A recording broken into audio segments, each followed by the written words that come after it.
Olá pessoal, nessa segunda aula de transferência de calor, nós vamos então analisar os mecanismos combinados e através dos balões de energia em superfície determinar as quantidades relevantes. Então, os objetivos da aula são: vocês serão capazes então de modelar sistemas com transferência de calor ocorrendo simultaneamente por modos combinados, aplicar os balões de energia e determinar as quantidades relevantes a essas análises de transferência de calor. Então, começando pela definição do balão de energia em superfície. Para esse caso, então, esses balões de energia em superfície vão ser bem úteis. Eles fornecem, então, às vezes, os detalhes lá que a gente quer saber do problema. A superfície, então, importante lembrar que vai ser uma região unidimensional e ela não tem volume nem massa. Então, isso facilita a análise. Se a gente partir da equação geral do balanço de energia, a gente vai ter o acúmulo de energia que entra, menos a que sai, mais ou menos a energia gerada. Então, o termo de acúmulo de energia, ele é volumétrico, como a superfície não possui volume nem massa, cancela. Mesma coisa que o termo de energia, de geração de energia. Portanto, energia que entra é igual a energia que sai.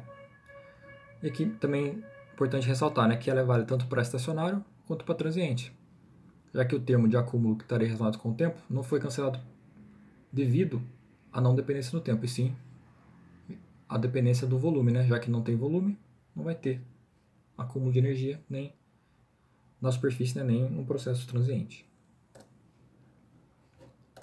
Então, com o balanço de energia na superfície, a gente vai ter somatório da taxa de calor que entra igual a taxa de calor que sai. Exemplificando aqui, uma parede que tem uma temperatura T1 maior que T2 e um fluido cercado também por uma parede que forma a vizinhança. Então, como T1 maior que T2, vai ter uma condição nesse sentido. Quando chegar na superfície externa, superfície do lado direito, o calor vai ser transferido tanto por convecção, já que tem um fluido aqui, tanto por radiação, que tem a vizinhança aqui delimitando. Então, se a gente olhar para a superfície de controle, que seria a parede externa, a superfície da parede externa, a gente vai ter, o que está entrando nela é a taxa de calor por condução, tem que ser igual convecção mais radiação. Para a parede plana, a área vai ser a mesma, vai ser constante para os três mecanismos. Então, eu posso cancelar aqui a área e escrever em termos de fluxo. Então, fluxo que entra é igual ao fluxo que sai. Para ilustrar isso, um exercício aqui. 4.3. Os gases quentes da combustão em um forno são separados do ar ambiente e da vizinhança, que estão a 25 graus, por uma parede de tijolos de 0,15 metros de espessura. O tijolo tem condutividade térmica de 1,2 watts por metro Kelvin e emissividade de 0,8. Para a condição de regime permanente, foi medida uma temperatura de 100 graus na superfície externa.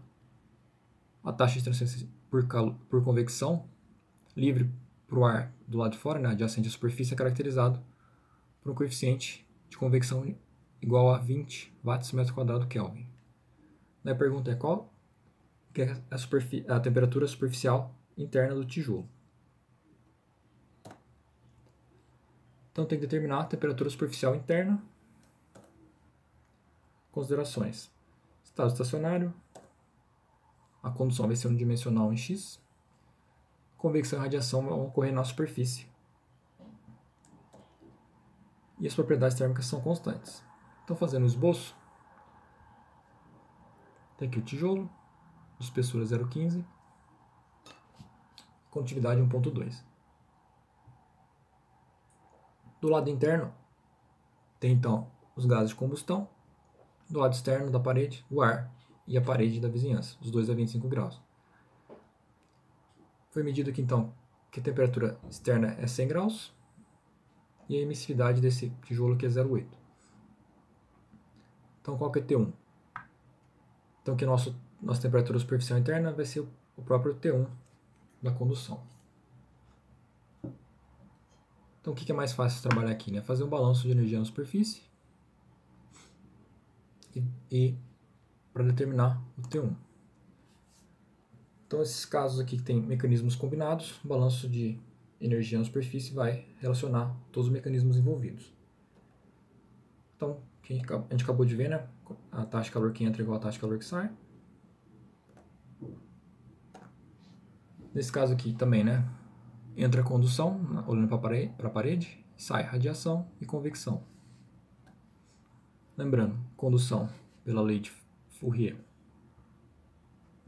Condutividade térmica, vezes a área, diferença de temperatura pela espessura. Convecção, coeficiente de convecção área, diferença de temperatura superfície, fluido. E radiação, emissividade, constante de Boltzmann, área, diferença de temperatura superfície vizinhança, elevado à quarta. Como a parede é plana, a gente pode cancelar as áreas, já que a área é a mesma, que ocorre os três modos de transferência de calor. Então, substituindo aqui as equações já na forma de fluxo, tem o termo de condução, convecção, radiação. Eu quero saber T1. Note aqui que o T2 é o próprio TS.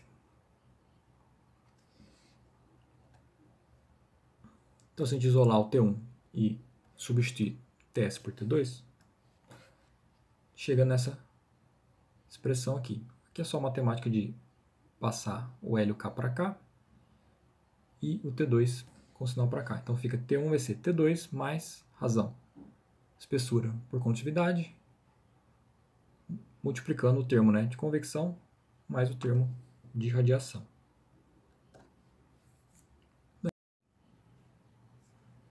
Então, substituindo os valores fornecidos, tudo no SI para evitar problema com unidade, a gente vai ter 373, trabalhar aqui tudo em Kelvin, já que tem a dependência aqui, né, da temperatura do termo de radiação a quarta. Então 373 Kelvin, que seria os 100 graus, 0,15 metros de espessura por 1,2 de condutividade, coeficiente H foi dado 20, diferença de temperatura superfície fluido, mais emissividade, que também foi fornecida de 0,8, constante de Boltzmann, diferença de temperatura, parede, vizinhança, elevado à quarta. Fazendo o cálculo, dá 625,54 Kelvin. Se quiser trabalhar em Celsius, só subtrair, né, e chegar a fazer a conversão. A temperatura da parede interna do forno, 352,5 graus Celsius. Então, nessa segunda videoaula, nós fechamos essa parte inicial de transferência de calor, na qual nós abordamos então os três mecanismos e os balanços de energia em superfície para casos onde eles ocorrem de forma simultânea. Então, a partir da próxima aula, nós vamos focar em condução de calor. Então, até a próxima aula.